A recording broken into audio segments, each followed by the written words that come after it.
있습니다.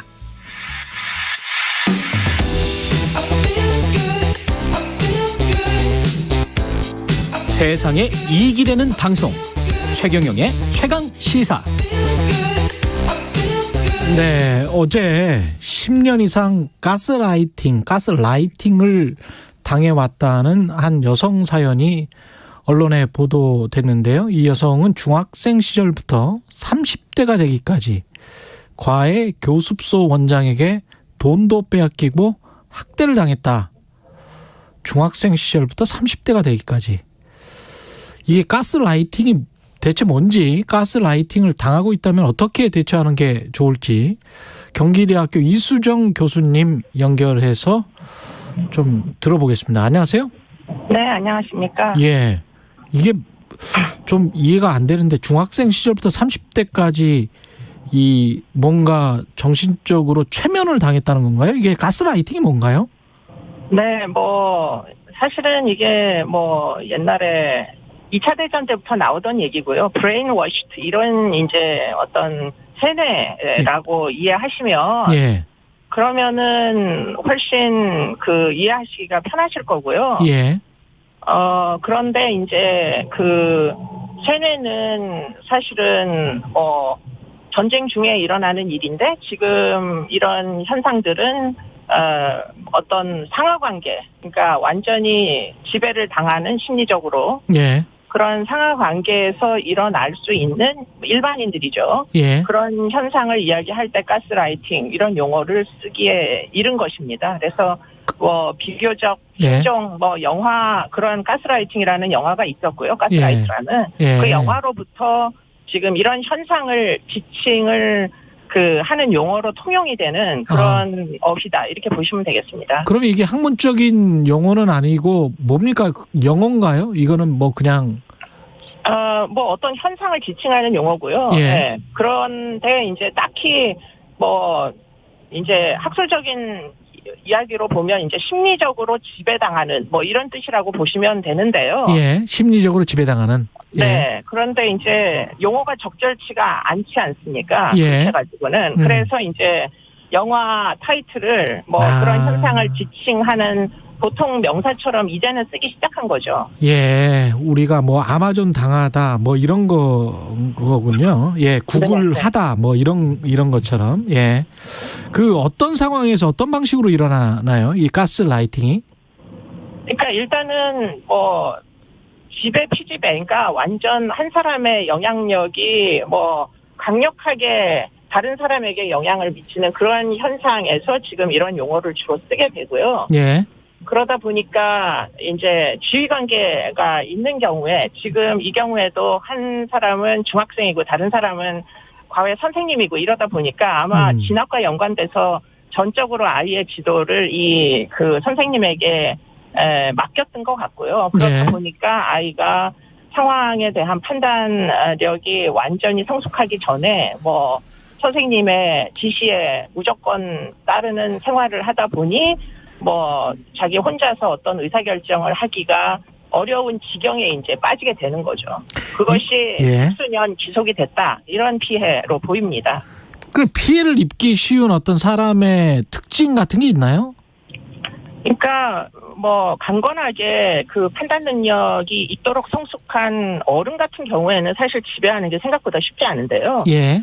이런 현상이 많이 발견되는 범죄라고는 아마도 이단에서 일어나는 네, 예. 이제 신앙심이 너무 두텁다 보니까 더군다나 이제 어떤 집단적인 분위기, 그렇죠. 무조건 추종하는 이런 분위기 속에서 결국은 자기 판단력을 잃고 너무 비합리적인 일을 시켜도 그대로 따라하는 경우들이 있잖아요. 그렇죠. 네, 그러니까 그렇게 이해하시는 게 제일 쉬울 것 같습니다. 그런데 지금 이 사람과 가해자 간의 관계는 그런 이단적인 신념 체계는 아니었는데 예. 스승과 제자이다 보니까 비슷한 어떤 그런 주종 관계는 틀림없이 있었던 것으로 보입니다. 그러니까 이 중학생 때부터 이 선생님을 만나서 어떻게 보면 존경을 하지 않으면 가스라이팅이 되지 않을 거 아니에요. 뭔가 그렇죠. 굉장히 네, 의지하고 그러니까 존경하고. 그렇습니다. 그러니까 완전 정신적으로 지배하는 상태가 된 것이라고 보이고요. 예. 그런 경우에는 사실 이단 종교에 빠진 분들이 보통 경찰에다가 내가 이런 피해를 입었다고 신고를 안 하지 않습니까? 그렇죠. 비슷한 상황이라고 보시면 됩니다. 근데 이게 30대까지 계속 지속될 수 있었던 게 옆에 가족들, 부모들은 어떤 역할을 했는지 그러니까 그것도 보통 지금 그 가스라이팅이 되려면 예. 바깥으로부터 차단이 돼야 이런 현상이 잘 일어나거든요. 그러니까요.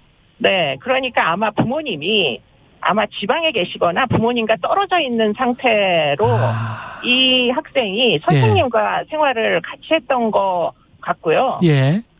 그리고는 이제 부모님은 대학을 다니는 줄 알고 뭐 생활비도 보내고 교육비도 보내고 뭐 이러다 보니까 아이가 자기가 굉장히 괴로워도 부모님의 기대가 있으니까 예. 부모님께 내가 이런 피해를 당하고 있고 부모님이 뭐 신뢰하는 분이 사실은 가해자다 이렇게 얘기하기가 굉장히 어려웠던 것 같아요. 그런 식으로 그러네요. 이제 예. 사회적으로 차단된 경우에 지금 이런 현상들이 훨씬 더 많이 일어납니다.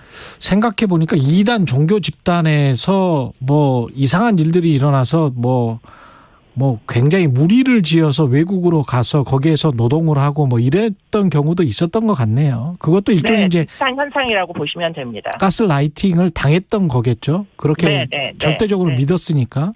네. 그러면 이게 법적으로는 그 서로 간에 신뢰를 하고 믿어서 그렇게 된 거면 문제를 법적으로 삼기는 어려울 것 같은데요. 쉽지가 않죠. 예. 이게 무슨 이제 위계나 위력에 의한 성폭력도 아니고 하다 보니까 예. 결국은 지금은 30대가 됐고 결국 성인이고 이러다 보니까 뭐 여러 가지 그 112에 왜 신고 안 했느냐 이런 이제 그 의문으로부터 사실 자유롭지가 못하잖아요. 예. 그래서 법적으로 보호를 받기가 무지하게 어려워서 기껏 아마 폭행이나 상해 이상 또 금전 갈취가 있었다면 뭐 그 정도의 죄명 이상을 적용하기 일단 굉장히 어려울 텐데요. 그러다 보니까 이제 그 외국의 경우에 이제 가스라이팅 범죄라는 죄명을 새로 만들어야 되는 거 아니냐 하는 논의들이 지금 진행이 되고 있는 겁니다. 어떻게 보면 그 정치적으로 특정 채널만 막 계속 보다가 어떤 광적으로 누군가를 지지하거나 누군가를 혐오하거나 이렇게 되는 것도 가스라이팅인가요? 제가 생각할 때는 그렇게 되긴 좀 어렵고요. 예. 왜냐하면 보통 사람들은 다양한 자극에 노출이 되잖아요. 예. 예, 근데 이런 현상은 사회적으로 차단이 돼야 주로 일어나거든요. 그렇죠. 예. 예, 그러니까 뭐 TV를 끄고 나가서 누구라도 만나면 사실 성립할 수 있는 일이 아닌데. 그렇죠. 네, 지금 이 경우에는 거의 뭐 선생님에게 의존해서 하루 종일 밖에 외출도 못하고 가사노동에 지금 그 피해를 입었다는 거죠. 네네. 그렇기 때문에 아마 외출도 자유롭게 못했을 걸로 추정됩니다. 그냥 완전히 시내처럼 그렇게 살았던 거군요. 그랬던 것 같습니다. 네. 예. 그러면 우리가 이런 초입 단계까지 갔었나 이렇게 이제 생각하시는 분들도 있을 것 같아요. 청취자분 중에서. 네. 그러면 그런 것들을 자가 진단할 수 있는 그런 방법 같은 게 있을까요? 혹시? 그러니까 어떻게 보면 본인이 의존하는 사람이 있을 수 있잖아요. 예. 뭐 부모님일 수도 있고 주변에 이제 뭐 여러 그 모르는 사람이지만 신뢰하는 사람이 있을 수 있는데 네. 그들이 부당한 요구를 할 때 강력하게 저항할 수 있으면 그거는 비판 능력이 살아있는 거지 않습니까? 그렇죠. 예. 네, 그러니까 그동안은 괜찮은 거예요. 그러니까 무엇이 부당한지를 또 스스로 판단할 수 있어야 되겠죠? 그렇습니다. 예. 그렇기 때문에 그런 합리적인 판단이 가능한 연령은 보통 한 15살에서 16살 정도까지 성숙한 사람이면 누구나 할 수 있다거든요. 예. 그러니까 지금 이 경우도 중학생 때 지금 이 선생님을 만나게 된 게 이제 굉장히 취약했던 것 같고요. 예. 네, 그렇기 때문에 웬만한 정상적인 지능을 가진 보통 사람들은 비판 능력이 있기 때문에 이런 피해에 뭐 아주 특별한 경우 아니고는 뭐 노출이 되어도 누군가 나에게 영향을 주려고 해도 그게 부당한 거를 알 수 있으면 큰 문제가 없죠. 알겠습니다. 말씀 감사하고요. 지금까지 경기대학교 이수정 교수였습니다. 고맙습니다.